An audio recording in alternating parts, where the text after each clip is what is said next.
Hey everyone, welcome back to On Purpose, the #1 health podcast in the world. Thanks to each and every single one of you that come back every week to listen, learn, and grow, investing in your mental health, investing in your mental fitness, investing in your relationships. That's why you show up. And you know that one of my favorite things is listening to your comments, reading your reviews, and trying to figure out what resonated with you. I'm on Twitter watching what you're tweeting. I'm on Instagram stories seeing what you're tagging.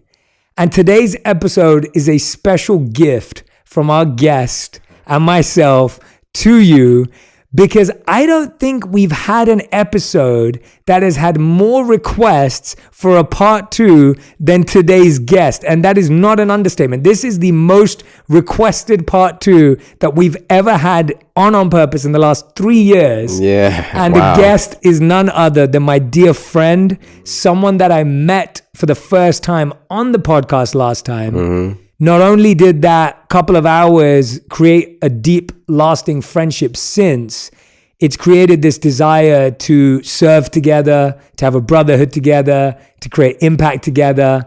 It's none other than my dear friend, incredibly talented, someone who needs no professional introduction, Big Sean. People have been waiting, crying, asking for this. Yeah. And you've been so generous and kind. We've been talking about this ever since we did the first episode. Yeah, we needed to do part 2. It's been on our to-do list, you know? Absolutely, and we're doing it. Yeah. And I just want to let people know, like off screen, like, you know, I knew you were deep before you came to the show last time. I knew that you were a deep thinker. You worked on yourself. You have this incredible relationship with your mom who's influenced you so deeply. Yeah. But I didn't realize just how much of a brotherhood we were going to have. Right. And what a connection we were going to have. Right. And I didn't realize how much people were going to love seeing us together. Crazy. When I saw the response, and you felt it too, right? Yeah, of course. I felt it. Like the people who are into me were just, you know, blown. Like the whole interview, it's the only interview that I've been out in public and people like, yo, I saw the Jay Shetty interview. Like I heard the interview. I saw the podcast. Like literally every other time I go somewhere, you know, somebody approaches me like that. So the impact is unbelievable. You know, that's what we do it for, right? And since I came and linked up with you, we've had dinner at your house, and me, you, Janae, your wife, we all just been like kicking it. So it's cool to deliver part 2. I feel like it's needed and necessary, you know? Yeah, and part 2 means there'll be a part 3 and a part 4, Yeah. so we'll keep going. So there's no limit. But yeah, I want to thank you for just, you know, saying that, because even your community that I got to connect with because of the show. Yeah, for sure. Your fans and your audience are incredible. Mm-hmm. Like I just saw this whole new group of people connect with my work because of you, through you. Yeah. And vice versa too. Yeah. And I was just like, I didn't realize that all these people would care about the things I'm talking about. And so I want to thank you. I want to thank your community. I want to thank your audience who just showed me so much love, who they may not have even known who I was, but thanks to you, they're on a mission. They're on a mission to be better, you know? Yeah. They're on a mission to work on themselves. And the whole world is going through so much right now.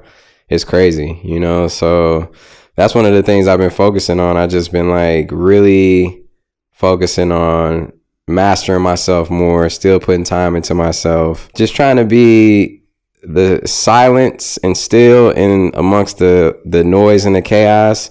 And then when things are still and stagnant, to know when it's time to move, you know, and really trying to find that balance. It's like the yin and the yang, and how there's like a little dot of each in the parts of the yin and yang. It's like, that's what my life is trying to be, like trying to be the stillness in the chaos and the movement, and trying to be the movement in the stagnation of things, you know? I love that. Yeah. Trying to be the stillness in the movement, and trying to be the movement in the stillness. And are you saying external or internal? Like how are you learning to watch that? Well, it's both, right? So it's like the external and the internal are so connected, right? So I just have been realizing that it most of the things that are external start internally, right? So that's what I use. It starts with internal. That's why I start my day with meditation, you know?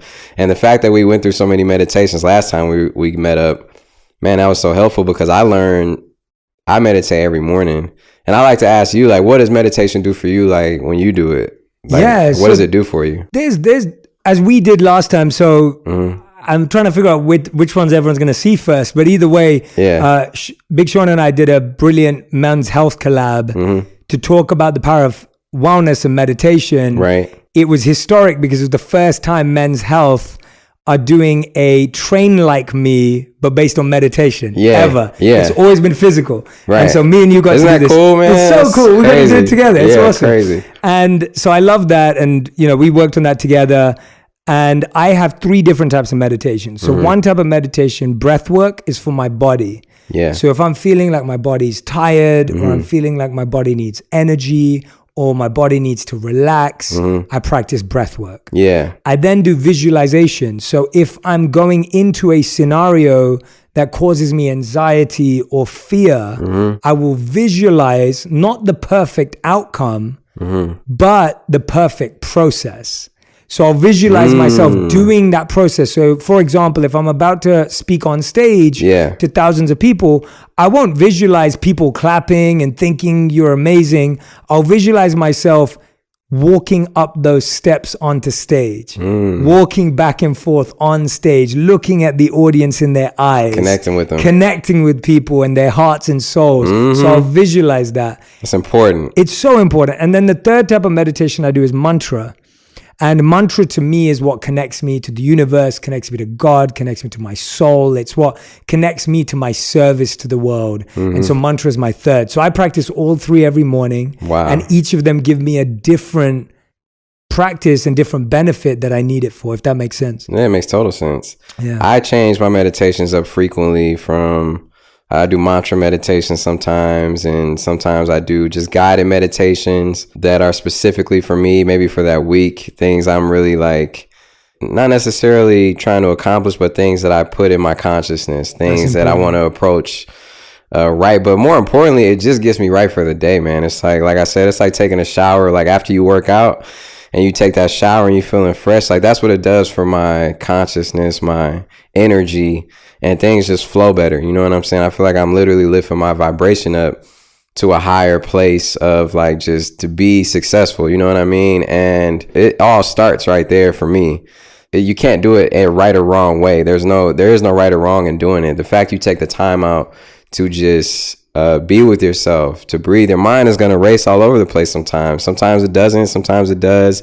You bring it back to your breath. You bring it back to maybe whatever you're listening to. And just the fact that you take that time out to breathe and to spend that time on yourself, you're gonna feel an incredible difference every time. It's like a menu. Yeah. In the sense of when you go to eat at a restaurant, you don't want to eat the same thing every day. Right. So one day you're feeling like, oh, I need a little bit of this. Or one day you need a little bit of that. And so I think we have to look at meditation as like, okay, well, maybe I need to do an anxiety meditation today. Yeah. Or maybe I need to do a connection or a forgiveness meditation today. Yeah. Or an empathy. And I think we're living at a time right now where you can choose whether you're on YouTube or Spotify or wherever you are. Right. Janae has some phenomenal meditations. Mantras, yeah, she Mantras does. And meditations. Yeah, we actually just did one where I led a meditation and she was sound healing at the same time. It was like an experience. I haven't seen that. I know. It was our first time doing it, so we were trying it out, but it's something that,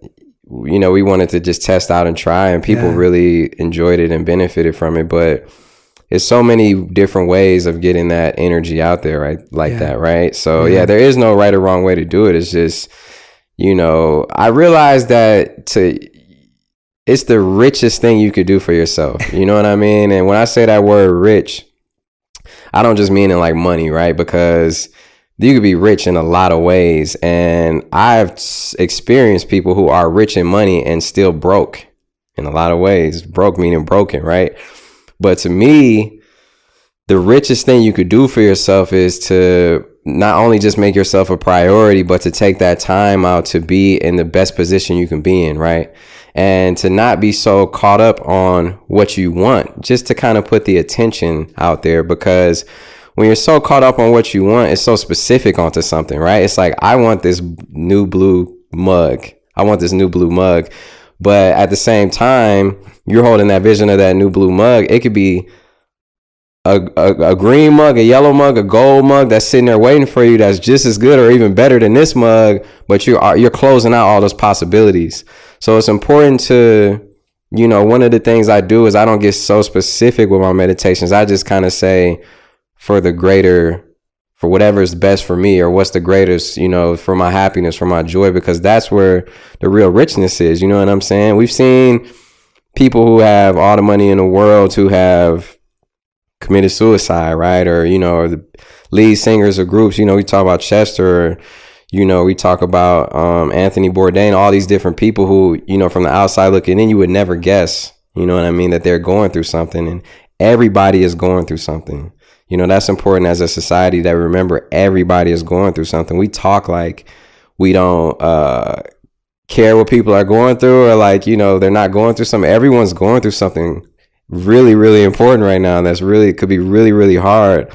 And even if they show it or not. And I think that when you take the time to create a rich life for yourself, that is the best thing you could do, because when you take time to work on your internal, your external, it kind of takes the focus off trying to worry or have anxiety about the things you can't change, and realizing that the things you can't change you.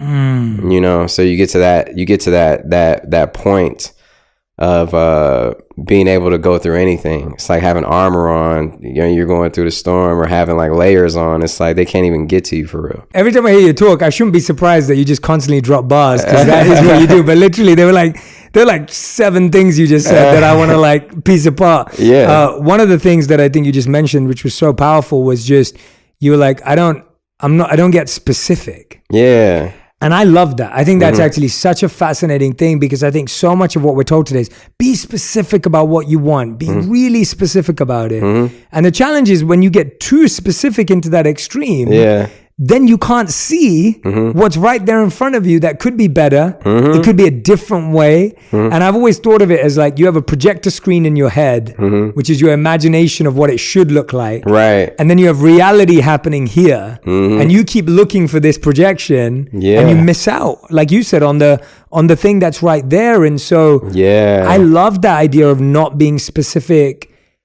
because it releases you from your own insignificant goal. Yeah, it does. Right? It releases you. If I got everything I ever asked for, I wouldn't be here today. No. Because my goals were way too small. My ideas were way too small. Yeah. And the universe and God and energy had way bigger plans for me than I had for myself. I actually saw the interview you did with Lauren London, and she was talking about surrendering to the universe. You have to surrender, and you have to realize that, and if you are specific, well, then just always make sure in that, specification that you put and more, and I'm open to whatever possibilities are also available, or what other, options there are, if you are specific, because we can be specific somewhat, but you can't just be too specific and leave it there. Like you were talking about, you could say, hey, I want to have the #1 podcast for, that talks about mental health and all these things. Right. But this specification of that, it's even bigger than that. Yeah. You know what I mean? Your show, everything you do is way bigger than that, and it's, but you're open to all of those expansive options. So I just hope people realize that, like, whatever you want in life, first of all, wanting something is acknowledging the lack of it. Right. So remember in our last interview, I talked about God gives you what you ask for. So you have to really understand that it's, I kind of don't say I want anything anymore. I don't say that anymore. I say I desire, or my intention. I don't say I want it, because I'm just acknowledging over and over that I don't have it. And I don't want to match that vibration of not having it anymore. So instead it's, this is my intention, my desire, and I put myself vibrationally on that frequency of already having it, already being there. And that for me works. I don't know if that works for everyone else, but try it. If life isn't going exactly how you want it to go, which is 99% of us in this world, try it that way. That's powerful. For me, that hit right there, because I've heard people talk about what want means before, but the way you explained it, when you want something, it often can remove gratitude. And that doesn't stop you from desiring. And that's what I love what you said. You say, I desire, I intend, or my intention is. It's not that you don't want to pursue or grow or evolve. It's just that the word want, as you correctly said, makes it feel like almost a sense of ingratitude for what you have. That's right. And the lack of it starts eating away where you're chasing now versus pursuing. I think of the difference between the word chase and pursue. There's a difference. Chase feels desperate. It feels like fleeting. It feels like if I don't have it, I'm incomplete. Yeah, like I want this. I'm chasing this. It's like, okay, like I get that. And, you know, especially in the industries we're in, it's like, yeah, it's great to have that hunger. You know, it is good to have that, but it's never cool to just be desperate. Like, it's kind of like just always like realize those small things can make a big difference, especially when you're manifesting something, you know? Yeah. I think that's great advice on manifestation. I think that's really powerful. And I liked what you said about... I like what you said about gratitude, though. Yeah. Yeah. Tell me how important that is to you. Like, how often do you practice like gratitude? Because I wake up every morning and I'm like, thank you, man. Thank you, God. Like, while I'm still half asleep, you know what I mean? Because, bro, like, we're on the blessed side of the spectrum. Just the fact that we get to wake up. Yeah. I think gratitude is a daily, multiple times a day practice for absolutely everything. I was saying earlier today to someone that if something went wrong today, I would tell everyone about it. But if something went right today, probably wouldn't tell anyone about it. Right? Like, so if everything in my schedule went to plan, no one would hear about it. But if everything in my schedule went not to plan, I would tell everyone, oh my gosh, my flight got delayed. And then I like missed eating my lunch. And then I was late for this. And I would tell everyone about it. And what does that mean? Yeah, what does that mean? It means that we are not noticing the greatness and the gifts in our life when everything goes to plan and we don't share that. You never go to someone, oh, it was amazing. Everything went to plan. Like everything, like you wouldn't say, oh, my flight was on time. That's amazing. We expect things to happen well. And when you expect something to happen well, you stop feeling gratitude for it. You stop feeling like, well, actually, I'm really fortunate that this happened on time. Yeah, and it makes it more pleasurable, right? Absolutely. When you got that gratitude and you feel just better about it, like, yeah, man, like, and I think also gratitude for everything from the smallest things. Like, to me, something I practice with my wife it came naturally and now I see it being beneficial. But if she's like helping me out with something or she does the tiniest thing, being able to be grateful for that rather than thinking, oh, well, you're my wife, I expect you to do that. Right. I just think the word expectation and the idea of expectations create a really unhealthy relationship with ourselves and with others.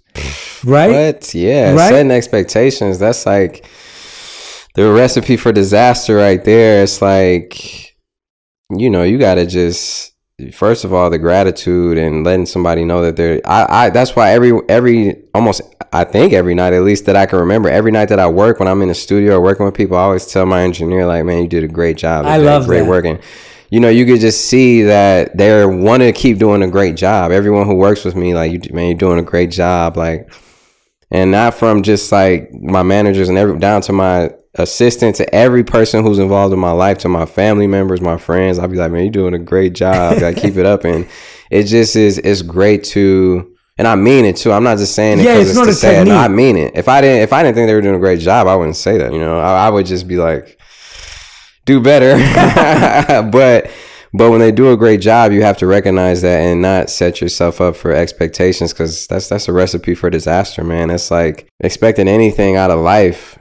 Even expecting to wake up, it's like you can't even expect that. That doesn't happen to everyone. Yeah.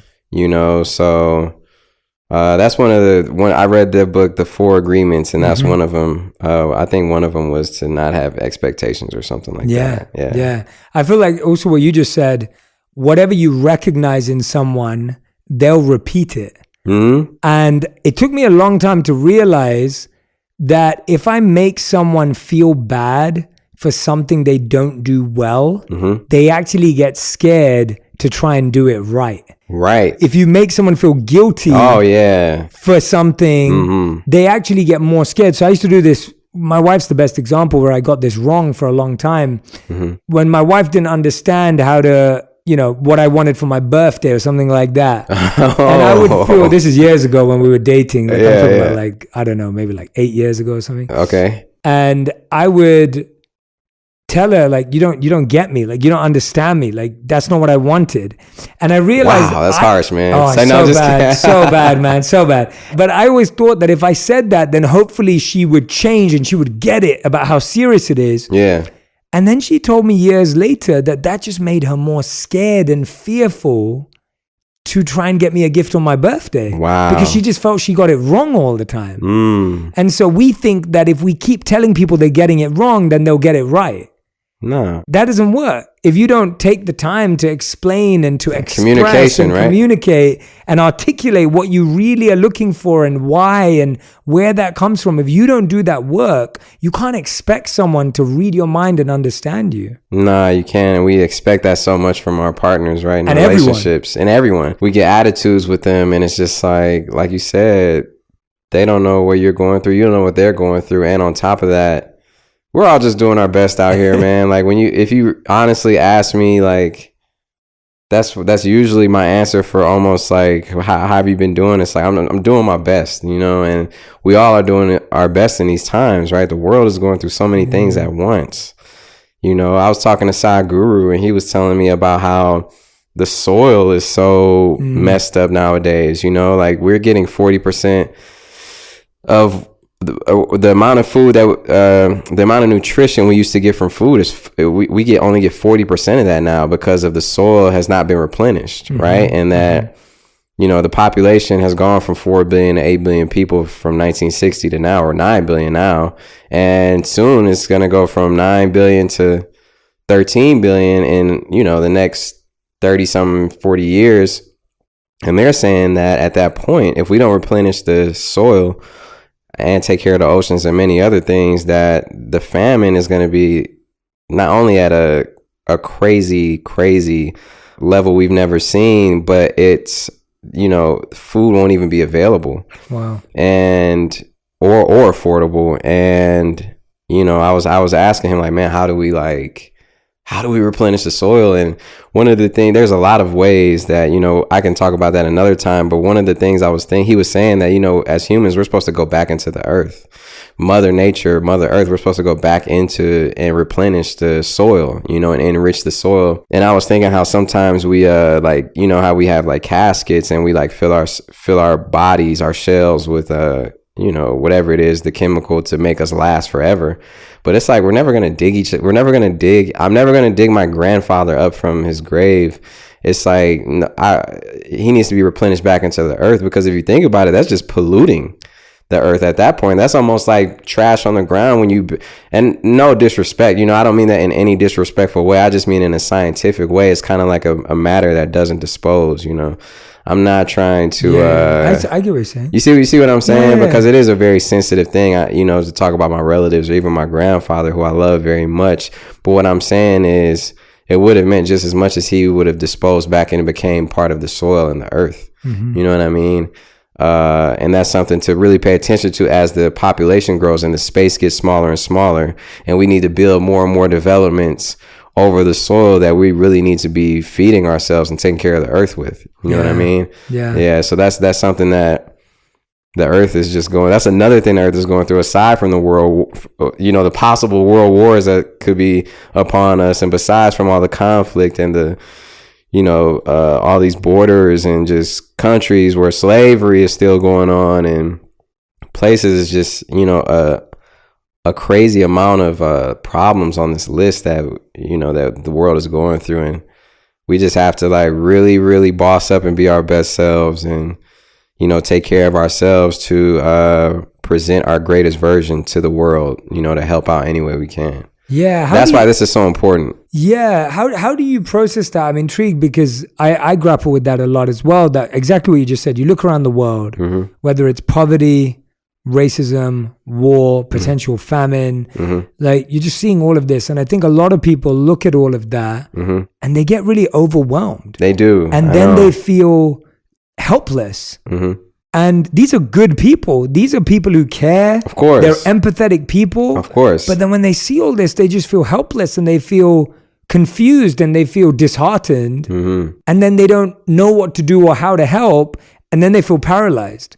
So in that situation, how do you process this, or how do you think about getting involved? Because the way I think about it is I realize that working on myself, as you rightly said, that's not going to solve it, but it helps me bring my best to this situation. 100%. Right? Like if I'm in a mess myself. And it starts there, to me at least. It starts there. Yeah. It's like if I'm in a mess myself, how can I remove any mess? The way it was explained when I lived as a monk is that if we ourselves are not trying to be purified, who are we to help cleanse anything? Right? So how can you cleanse something externally if you're not purifying yourself internally? It's not possible. But then when you do that, the whole goal of working on yourself, and I think this is what's often missed, the whole point of self-care is service. The whole point of internal purification is to help detox and cleanse externally, right? That to me, the whole purpose of self-care is the complete opposite of being selfish. You know, it's actually, like you said, a service to the world. So when you are overwhelmed with all the anxiety of everything that's going on, you're overwhelmed with your personal problems and the world's problems, and just things seem to be too much. We all go through this. It is the most important thing to rely on the faith that everything is going to be okay. You know, and when you put your best foot forward, when you do take care of the extra steps to take care of yourself, to bring your best foot forward, you realize, like we talked about last time, that the faith that, you know, the reason that we're in this moment in the first place is because we have the ability to change this moment. The great part about being in any situation, whether you're up or down in life, is that it's an amazing opportunity, and you have the ability to change every situation, right? So, you know, when you have that faith, like I talked about, that invisible bridge, when you have that faith that you can just walk across, and you don't really see how you're going to get across, but you know it's there, and you step on that, off that cliff and on to where you don't see anything, and you still haven't fallen. That's what faith is. And that's what we have to have in each other as a society, and realize that the more conscious we are and the more we work on ourselves, the more steps we're taking to get to the other side of things. You know what I mean? Yeah. And how do you develop that? Because when I saw your face describing the faith and the invisible bridge and the steps, when I watch you describe that, I can see that it's realized. Yeah. Like it's a realization for you. This isn't just some idea or something you read in a book. No. Or it's realized. How did you develop that faith over the years? Because it was a step-by-step process in being able to see that. Because I think a lot of people, if you try and fake that faith, it doesn't work. Can't work. No. It doesn't work. And if you try and avoid that faith, that doesn't work, because you need to have something. Like there was a amazing study I read recently, and they said that people who are involved in wars and stuck in trenches and stuck in the most difficult situations known to humanity, when they had false hope, and this is hope, not faith, when they had false hope, they actually felt more dejected. So if they had the false hope that we'll be back by Christmas, and they didn't get back by Christmas, that would break their resolve. But if they believed we won't get back by Christmas, but we will get back, that allowed them to have faith. That's deep, to actually move forward. That simple shift of not putting a timeline, not putting a deadline, not having false hope, but having that long-term faith. So I wonder, how did you develop that? Because I think that's something that's not talked about enough, is how is it developed? I know it's a lot. Through life, through experiences, through setting deadlines, setting expectations for myself, and not realizing them from my worst fears, what I thought was my worst fear, things that I wouldn't ever be able to, recover from, right, or bounce back from. It's like these things, when they even happen, you realize that, okay, I, in the first place, should never be mad at a timeline, because how can I be mad at a timeline or something not getting done or a deadline when I'm moving at God's speed? I'm not moving at my speed. I can set my intention. I can give my attention to that intention of hopefully getting something done and make it done earlier. I may want to finish something by April and it might get done in February. You know, I may want to get something done in April and it won't be done till next April. Who knows? Because it's unknown. But when we embrace that unknown, which a lot of us is hard to do because, you know, we always like to think about what's the worst that could happen instead of what's the best that could happen. I had to change my whole mindset to think, okay, what's the best that could happen? You know, because I don't even want to attract what's the worst that could happen. That's like such a normal saying that I'm like, that saying is whack. I had to switch. I had to flip it over to what's the best that could happen. You know what I mean? Because I have 100% faith. Just the fact that we wake up every day, that everything is going to be all right. Yeah. You know, just, you know, and get down to just the simplest things. I love how you talk about breathing, because you realize how much of a pleasure it is to breathe. If you hold your breath and don't breathe for, you know, I can hold my breath for like a minute and a half. Wow. And you don't breathe. And then when you breathe and exhale and inhale, you realize how much of a pleasure it is for real to even just be here today breathing. Yeah. You know what I mean? So well said. Yeah. It's just, we would choose to breathe over anything if you had to be forced to choose. Right. Right? Because everything else would not be an experience if you couldn't breathe. Yeah. Right. And that's not promise. Breath isn't promise, right? Yeah. Your lungs could shut down. The earth, the environment could change at any moment. You know, something, a natural catastrophe or disaster could happen, and that could be immediately taken away from us. Recently, I was reading from Viktor Frankl's Man's Search for Meaning again. Mm-hmm.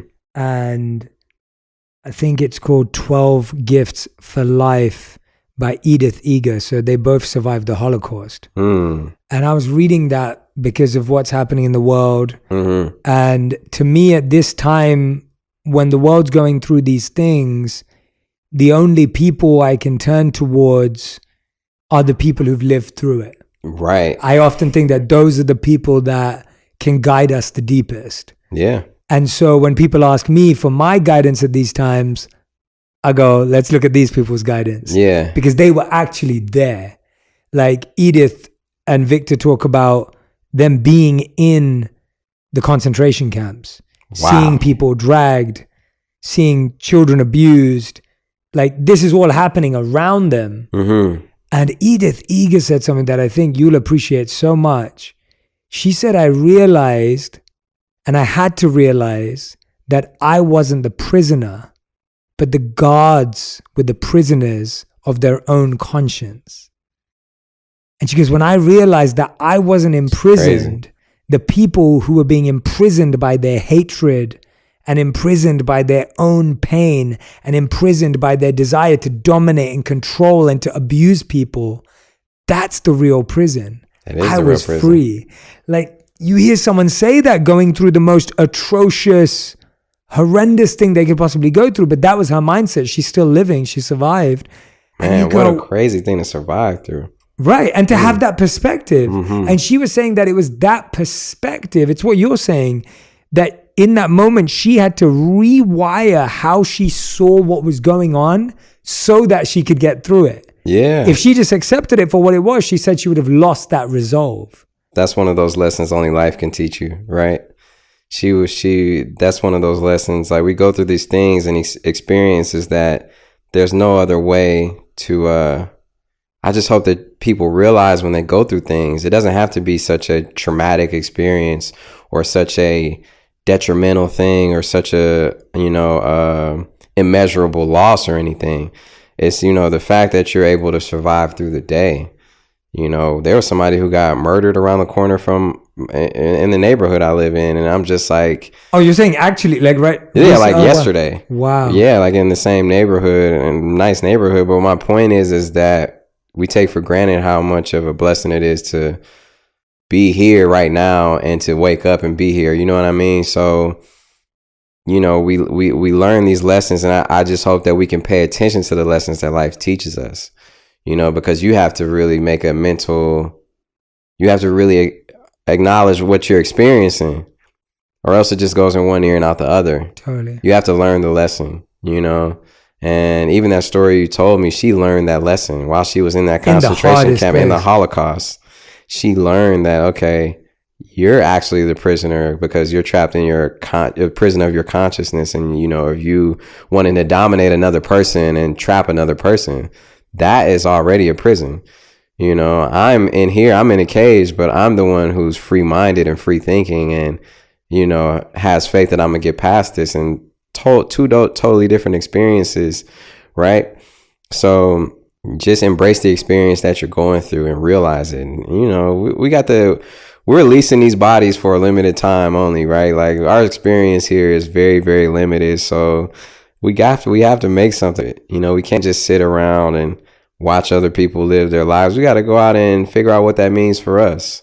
And, you know, and how you do that is you do the work on yourself. A lot of people may be watching this and may not know what they want to do. They don't know what they're passionate about. Maybe they just like being on the internet all day. Maybe they just like watching movies and TV all day. But, you know, you can't figure out exactly what you're all the way passionate about until you actually try things out. I had to try things myself because I didn't really know what I was passionate about besides music. I had to go jump out of a plane. I had to like try new things, start working out. I had to, you know, do hikes and be like, oh, I really like hiking. Like, I really like this. You know what I'm saying? Yeah. And, you know, I think that's one of the things, one of the quickest escapes people.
People can go to is like drugs, right? It's like an instant escape and a way to get high.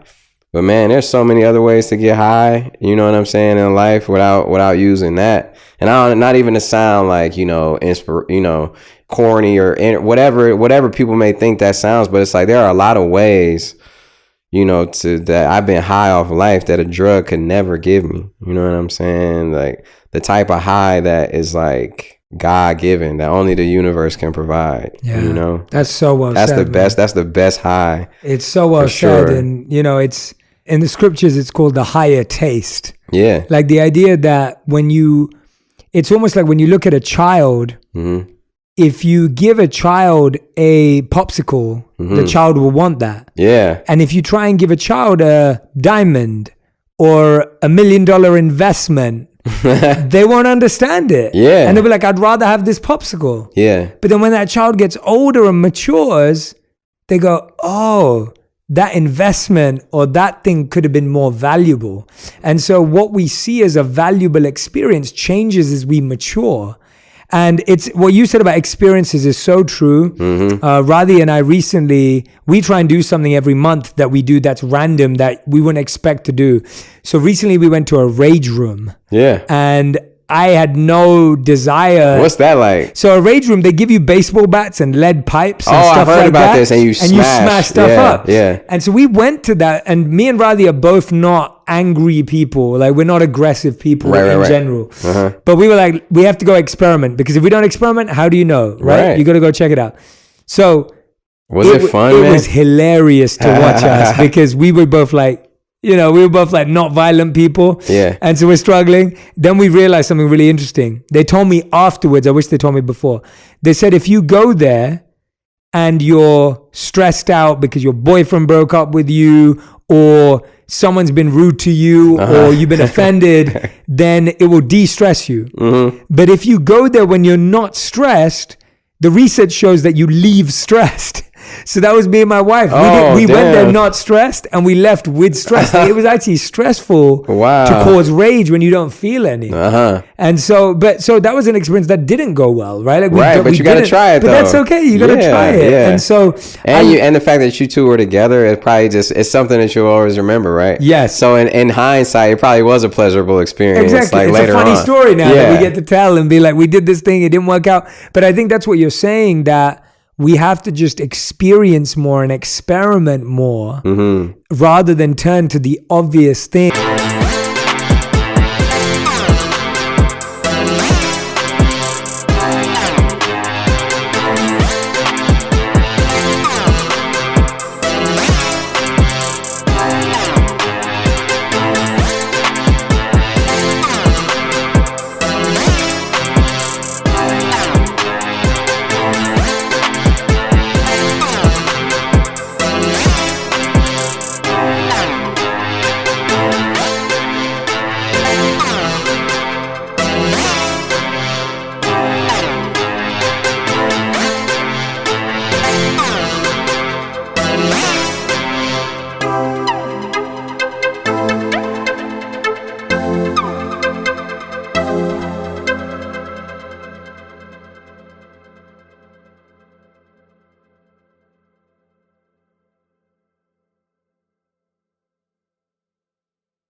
Things that we've seen over society, like as you said, like drugs and alcohol or any of these things that can become painful in the long run, as opposed to what you said, hey, whether it's going for a hike or whether it's doing this thing or that thing or whatever it may be. So I think that's just really simple, practical advice that anyone can follow. Yeah, and and I'm not judging anybody who does that too, because how do we have?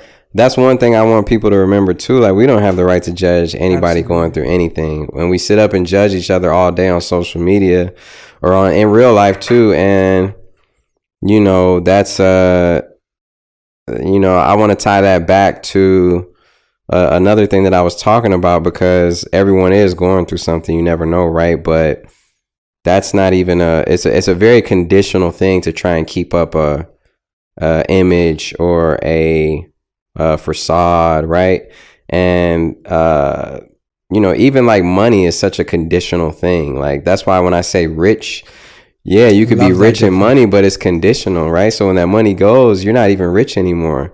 It's like, if you took all the money away from me or anyone around me or my family, we are at a point where we were rich before we had money. You know what I'm saying? Because of the rich practices that we were taught, which is, to take care of yourself early on, which is a lesson that I kind of put on the back burner and went through and experienced life, and life was hitting me and beat me up.